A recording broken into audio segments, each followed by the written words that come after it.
tadabbur misalnya, atau sambil membaca kulhu. Sebentar aja, duduk sebentar aja, baik sholat atau tidak sholat, itu sudah dianggap sebagai iktikaf menurut madhab Syafi'i. Tapi kalau menurut Imam Malik, madhab Maliki, enggak disebut iktikaf kalau tidak full tinggal di masjid dan standby selama 10 hari. Itu baru iktikaf. Karena memang Rasulullah melakukannya seperti itu. Bahkan Rasulullah untuk menyisir rambutnya saja harus meminta tolong pada Aisyah, ya, dengan menjulurkan kepalanya keluar dari jendela masjid untuk disisirkan. Begitu ya Mas profesional, ya, wallahu a'lam. Mas Ustadz Zakwan, apa kabar Ustadz Zakwan? Ahlan wa sahlan. Gimana kabarnya? Lama banget nih nggak nongol-nongol nih. Sehat selalu ya Ustadz Zakwan ya.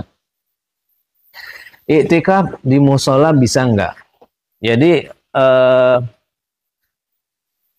Mas Aditya, kembali pada definisi musola dan masjid. Ada ulama yang menyatakan bahwa tempat sholat yang digunakan untuk sholat 5 waktu, ya, termasuk sholat musola yang digunakan sholat 5 waktu, maka dia bisa digunakan untuk iktikaf. Tapi kalau musola itu hanya digunakan untuk salah satu sholat aja, misalnya maghrib atau 2 sholat maghrib dan subuh gitu, maka dia tidak bisa digunakan untuk iktikaf. Ya, tapi ada yang menyatakan bahwa musola atau tempat sholat misalnya di kantor, ya, tiap hari digunakan untuk sholat, tapi dia tidak rutin 5 waktu, maka itu tidak boleh digunakan untuk iktikaf. Ya. Jadi kalau masjid itu sudah pasti bisa digunakan. Wallahu a'lam. Mas Wahyu Ugi tadi udah ya, sahurnya takut kedinginan, mandinya takut kedinginan sehingga ditunda, ya. Jadi makan sahur nggak apa-apa, makan sahur saja dan niat puasa sebelum terbit fajar, setelah mimpi basah itu. Nanti mandi junub atau mandi besarnya setelah terbit fajar nggak apa-apa, ya. Begitu Mas Wahyu Ugi. Wallahu a'lam.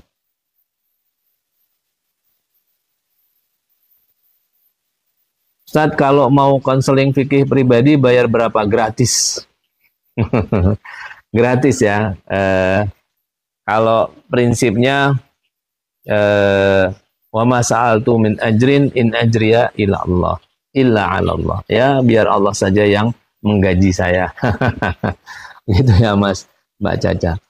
Jadi berbagi ilmu itu insya Allah ilmun yuntafa'u bihi. Ini yang kita sedang buat ini kan mesin pencetak pahala, namanya ilmun yuntafa'u bihi. Kalau kita punya ilmu kemudian kita ajarkan dan diamalkan oleh orang lain, itu akan menjadi mesin pencetak ilmu.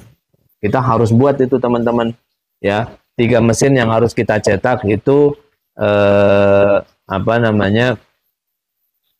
Sodaqatun jariyah, ini mesin pertama. Kemudian mesin kedua ilmun yuntafa'u bihi, dan mesin ketiga waladun solihun. Ini kita harus punya 3-3-nya. Sehingga kalau kita sudah punya ini dan semuanya bagus-bagus, kita pergi ke akhirat nggak ada kendala insya Allah. Karena semua akan mengalir terus meskipun kita sudah tidak ada di dunia ini lagi. Wallahu a'lam.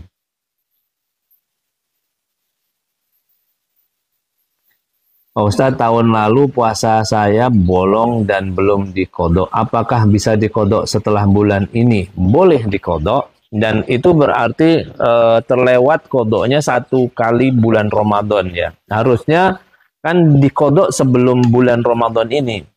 Kalau dikodok setelah bulan Ramadan ini, maka itu tadi yang saya bilang, bukan hanya mengkodok puasanya saja, tapi juga harus membayar fidyah. 1 tahun berarti fidyahnya 1 kali. Kalau misalnya nanti mengkodoknya setelah 2 tahun, maka fidyahnya 2 kali. Tuh.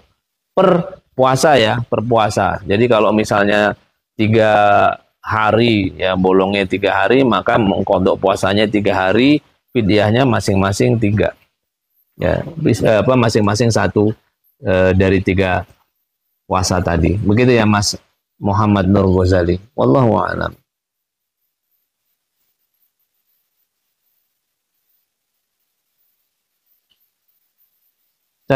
Saya pengen konseling pribadi, gimana caranya? Caranya di DM saja. Di DM saja, insya Allah kalau saya bisa jawab, saya jawab. Kalau tidak saya bisa jawab, nanti saya carikan ke ahlinya. Mudah-mudahan bisa ngebantu. Wallahu a'lam.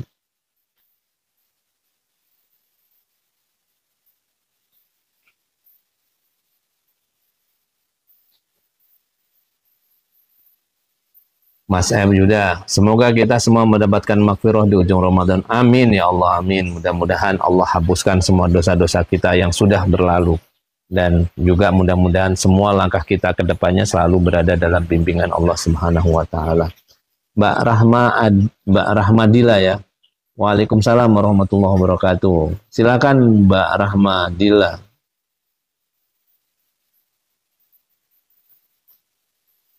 Saya muntah di kamar mandi, tapi ketika di luar kamar mandinya saya merasa lendir-lendir di lantai. Itu najis enggak?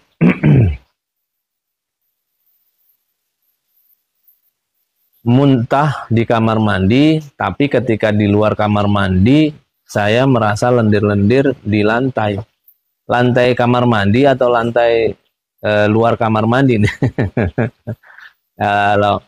Kalau muntahan itu kan dia termasuk najis kalau sudah keluar ya, karena dia harus dibersihkan ya.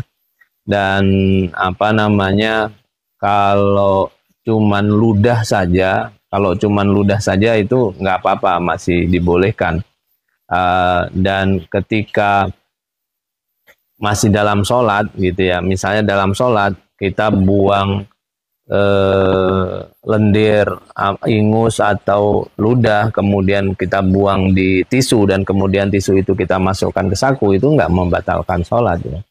Jadi nggak ada masalah. Mbak Caca ya, wallahu a'lam.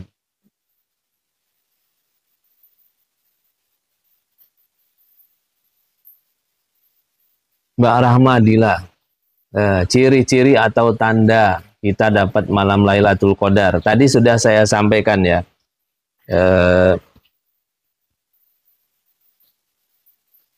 Kalau apa namanya,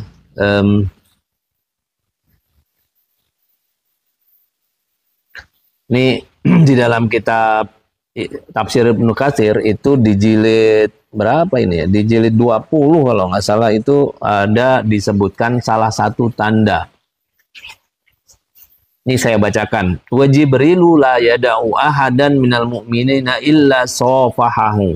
Jadi malaikat Jibril tidak akan melewatkan seorang pun dari kaum mukmin kecuali dia akan bersalaman dengannya, ya, dengan orang yang mendapatkan Lailatul Qadar. Ini di dalam Tafsir Ibnu Katsir jilid 20. Kalau mau halamannya sekalian juga bisa 137. Itu memang disebutkan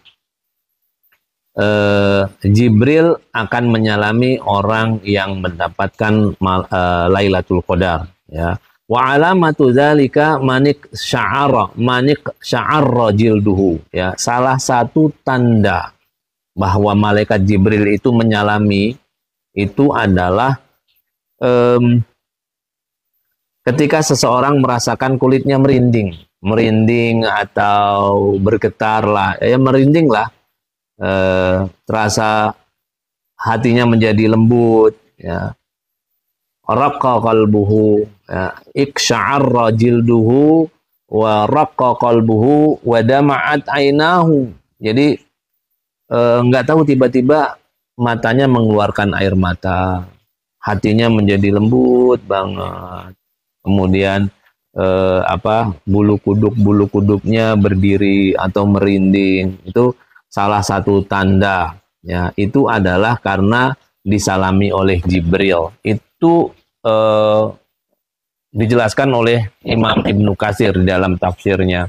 Maka kalau misalnya Mbak Rahmadila merasakan tanda-tanda itu, berarti Mbak Dila dapat Lailatul Qadar. Ya.